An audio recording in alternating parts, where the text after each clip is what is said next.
¿Qué tal? Bienvenidos de nuevo a Mundo Legal, donde simplificamos lo complicado.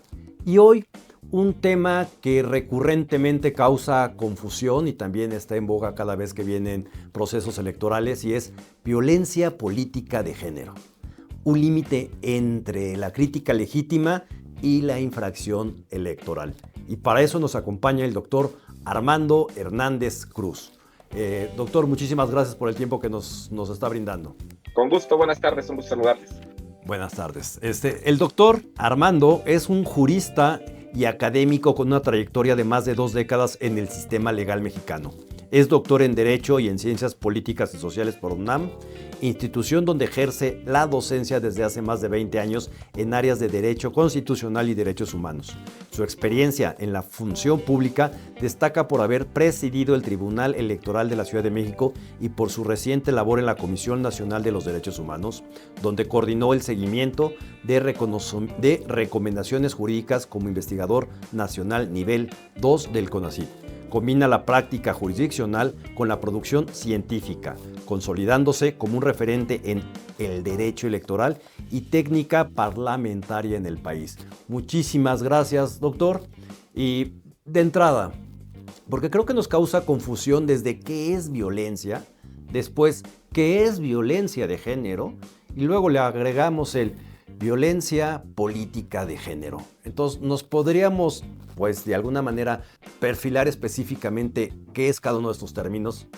Sí, por supuesto, y me parece además que es muy importante distinguir la violencia política, que es una manera que existe en la que una persona o grupo de personas impiden o tratan de impedirle a otra el ejercicio de sus derechos político-electorales. Esa es la violencia política. El ejercicio de los derechos políticos electorales, como el derecho a votar, a ser votado, a ejercer un cargo público una vez que ha sido electo. Y la violencia política puede presentarse en contra de hombres o en contra de mujeres. Cuando hablamos de la violencia de género, nos tenemos que remitir a la ley general que establece el derecho de las mujeres a una vida libre de violencia. Y esta ley señala distintos tipos de violencia a la que puede ser sujeta la mujer. Violencia sexual, violencia económica, violencia familiar, distintos tipos de violencia que pueden afectar a la mujer, y entre ellas también está la violencia política. En este caso, combinada la violencia política con la violencia de género, da como resultado la famosa violencia política en razón de género en contra de la mujer. Se conoce por sus siglas en el ámbito electoral como VPG, violencia política de género. Pero ojo, aquí quiero insistir y ser muy enfático que solo existe o puede existir, solo se puede presentar violencia política de género en contra de la mujer. Cuando la violencia política es en contra del hombre, no es violencia política de género, no es una violencia política en razón de género. Y entonces esto nos permite separar o distinguir la violencia política que se puede presentar en contra de hombres o mujeres de la violencia política en razón de género que solamente se puede presentar contra de mujeres. No sé si con esto pueda ayudar a clarificar un poco estos conceptos. Creo que la puntualización de que la violencia política a razón de género finalmente es solo para mujeres quedó perfectamente claro. Pero puedo denunciar violencia política también a mujeres, pero no en razón de género. ¿Esto es correcto?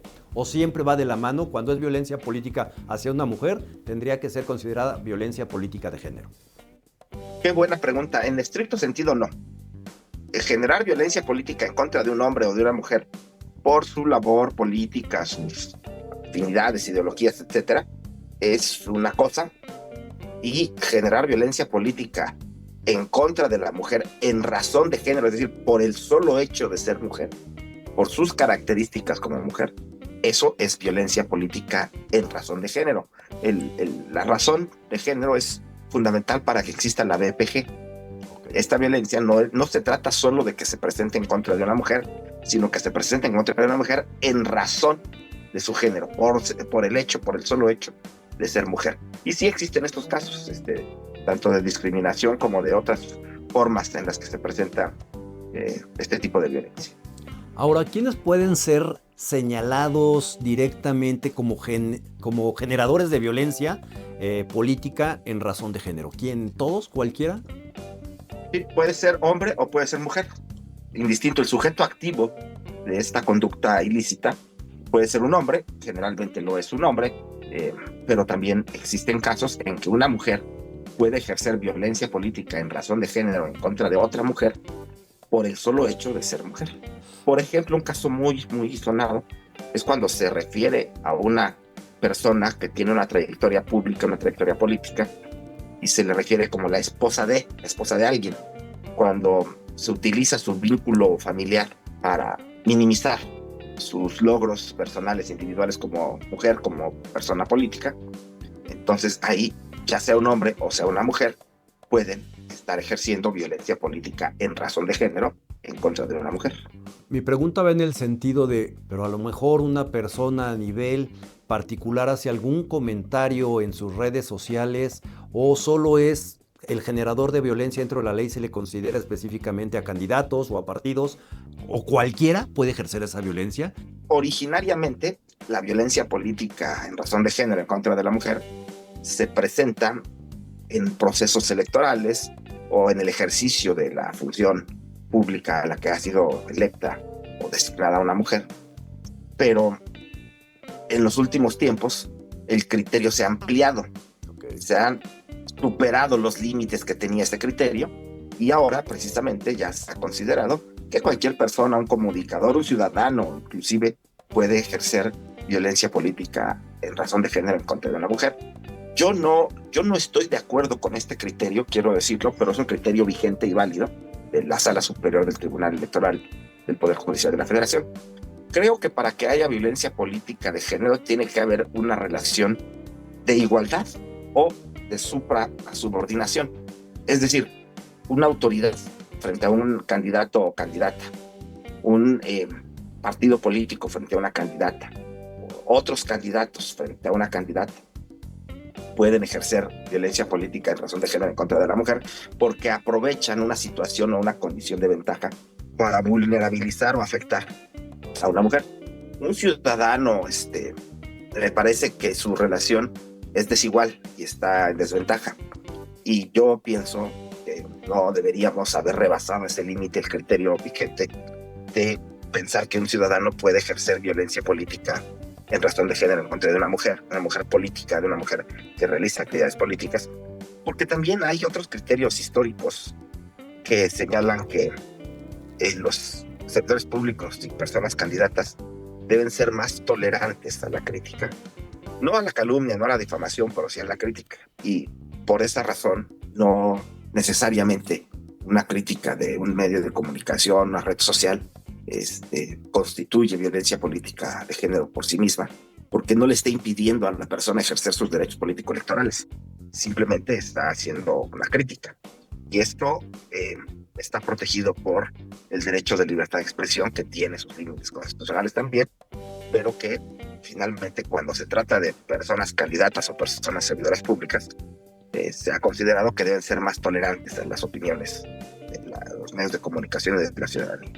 Justo sí vemos una línea muy, muy, muy delgada que genera una tensión de estos derechos entre lo que es un discurso público como crítica a su actuar a que se considere como una violencia de género que además coarta mi libertad de expresión respecto a alguna crítica totalmente fundada no por su género, ni siquiera por su actividad política, sino por su actividad como funcionario público, ¿no? Y creo que se han venido abusando.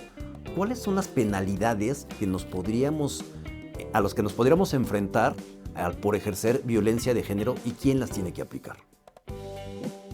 Bueno, usualmente se presentan medios de impugnación, quejas ante las autoridades electorales, particularmente si se trata de alguna cuestión federal, en el Tribunal Electoral del Poder Judicial de la Federación o en los tribunales electorales de las entidades federativas, tratándose de autoridades y elecciones locales o municipales. Las sanciones van incrementándose. Por la primera vez es una amonestación, una multa, y cuando hay reincidencia, cuando se presenta varias veces una conducta de esta naturaleza, se puede, incluso una persona candidata que ejerce violencia política de género, puede ser rechazado su registro, se le puede impedir registrarse como candidato a un cargo de elección popular por tener muchas sanciones reincidentemente por haber cometido actos de violencia política en razón de género en contra de la mujer. No, en la violencia en general se considera en algunos círculos que es subjetiva, ¿no? Finalmente es una apreciación que tiene de si ejercieron o no ejercieron violencia, y me parece que este es un criterio un poco, pues, rebasado.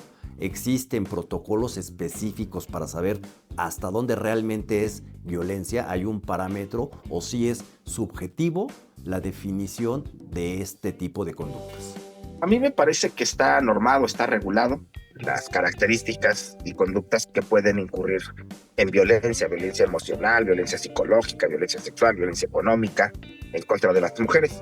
A lo largo de los estudios históricos y sociológicos que se han hecho, se puede encontrar cierto tipo de relaciones desiguales o de desventaja en las que históricamente las mujeres se han encontrado en una situación desfavorable, y por esa razón se presenta marco normativo que regula y prohíbe la violencia de género, la violencia contra la mujer.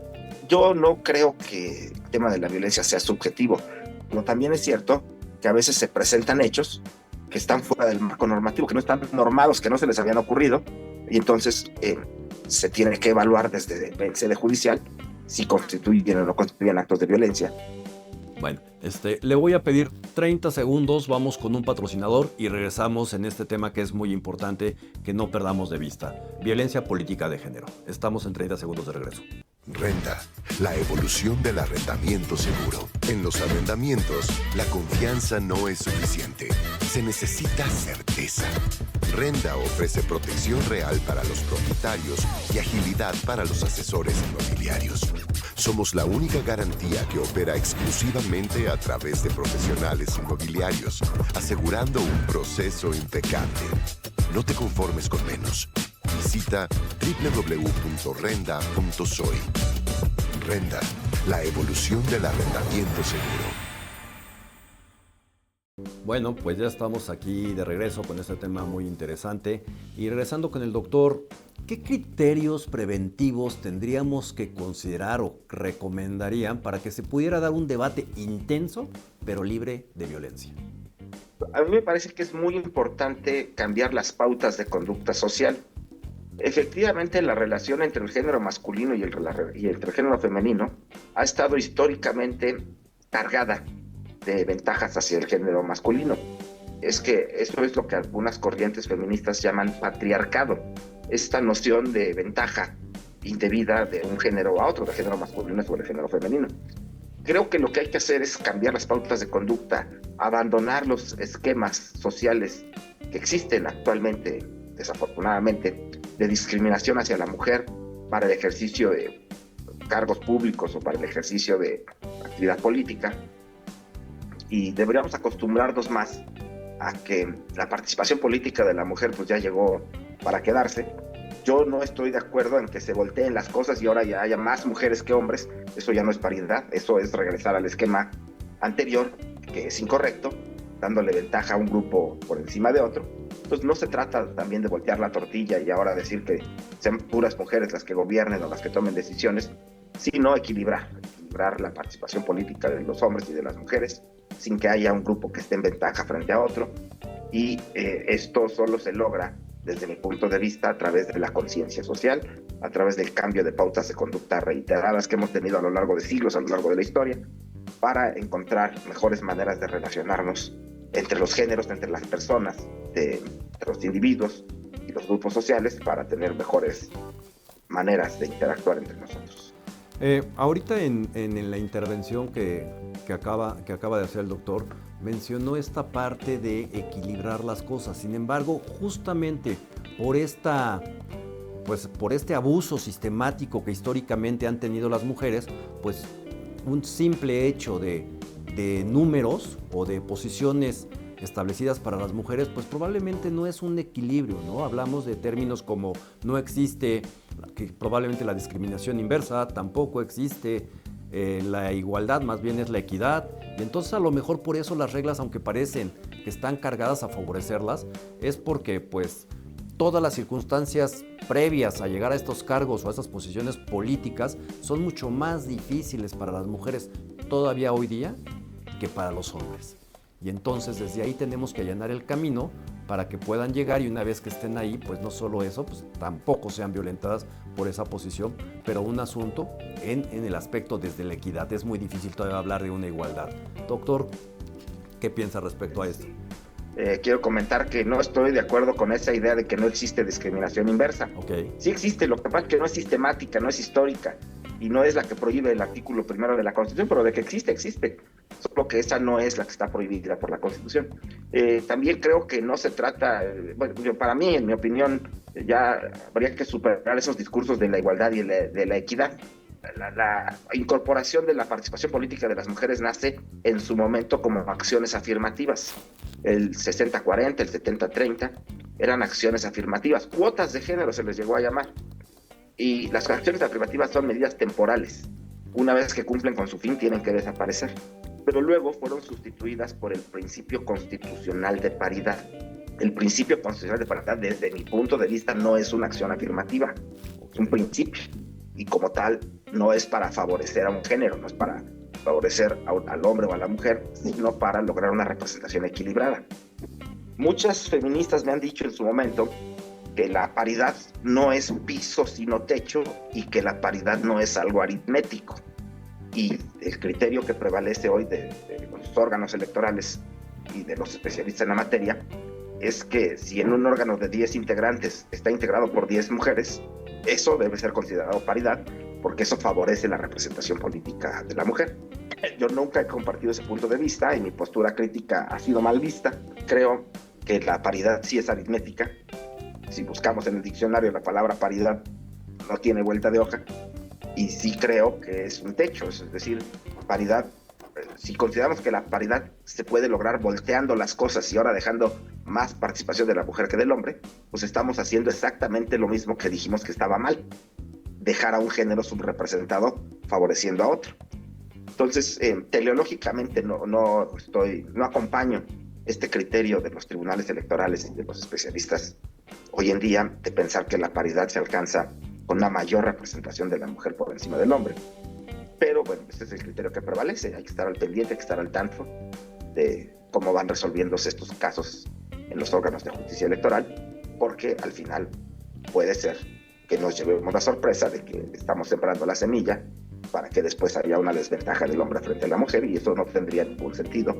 No lo digo yo porque yo sea hombre, lo digo porque si lo que estamos queriendo combatir es la sobrerepresentación de un género, pues esto no se va a lograr volviendo ahora al otro género subrepresentado.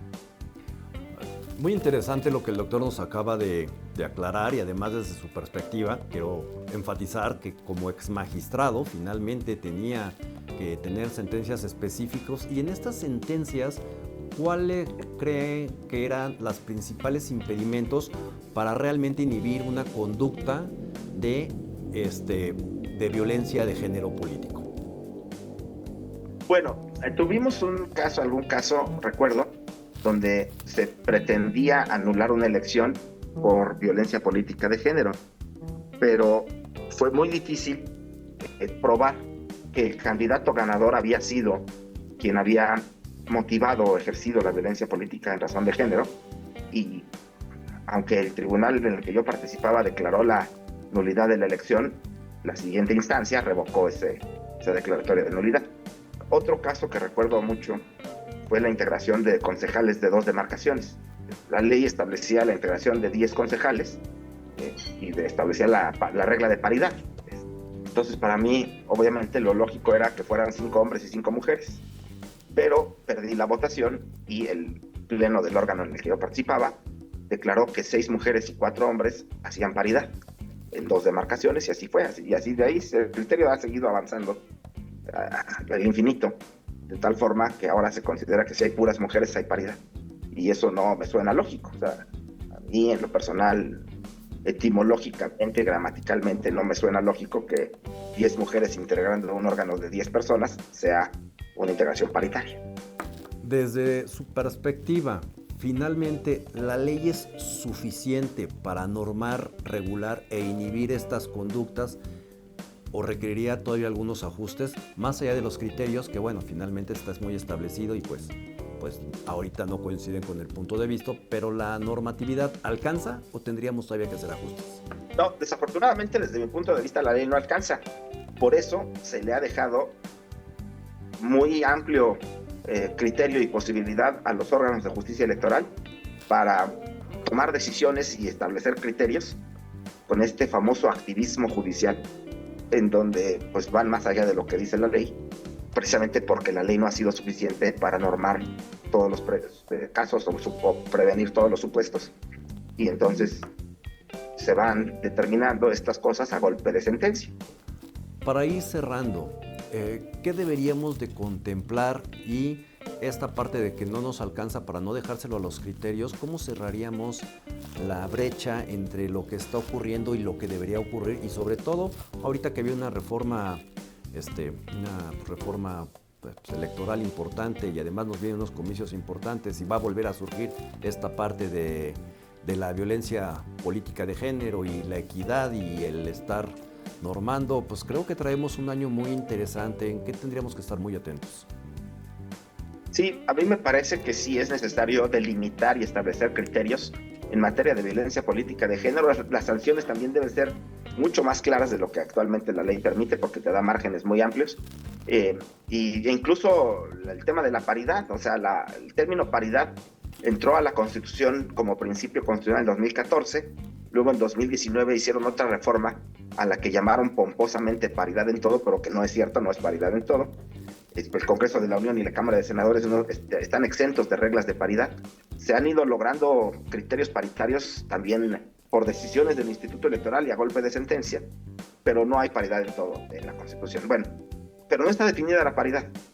A mí me parece que es importante definir la paridad desde la Constitución y no dejarle a la jurisprudencia, no dejarle a las sentencias, que sean los que tomen decisiones y definiciones que le corresponden al legislador definir y tomar. Bueno, la verdad es que yo me quedo con esta última reflexión, y es actualizar el término paridad. Creo que nos va a dar mucha luz y finalmente también otro tipo de parámetros y protocolos para identificar entonces qué es violencia, porque probablemente ya no es violencia, ¿no? Que es una crítica fuerte, que es una discusión finalmente propositiva, y no que ante la menor eventualidad de que algo no me gusta y abusando de este término de paridad y de violencia, y ahora todavía violencia política de género. Pues, ¿algún otro comentario con el que nos despidamos, doctor? Yo nada más para cerrar, quiero enfatizar que mis opiniones, mis posiciones, mis puntos de vista son contramayoritarios. Yo no acepto las tesis, la jurisprudencia, los criterios que ha emitido el Tribunal Electoral del Poder Judicial de la Federación, y mis opiniones van en contra de los criterios válidos, vigentes y mayoritarios que ha emitido la justicia electoral en México. Es importante señalarlo para que no haya confusión. Una cosa es estudiar académicamente estas figuras y otra cosa es revisar cuáles son los criterios legales válidos para su aplicación. Muchísimas gracias. La verdad es que finalmente estos criterios no mayoritarios, justo que no son los que, contrarios a lo que está, van generando procesos civilizatorios pues más interesantes, porque nos ponen realmente en el punto de vista de posiciones que a lo mejor no son las de todos, y es ahí donde se genera una base de conocimiento que nos permite avanzar y generar mejores sociedades. Así que la verdad es que agradecemos cuando tenemos así francamente posiciones contrarias a los que todo el mundo pudiera estar estableciendo en ese momento. Muchas gracias, doctor. Nos despedimos. Un gusto. Hasta luego. Violencia política de género, todo un tema para el siguiente año. Paridad, hay que redefinirla. Y con esto nos despedimos. Esto es Mundo Legal, donde simplificamos lo complicado. Hasta pronto.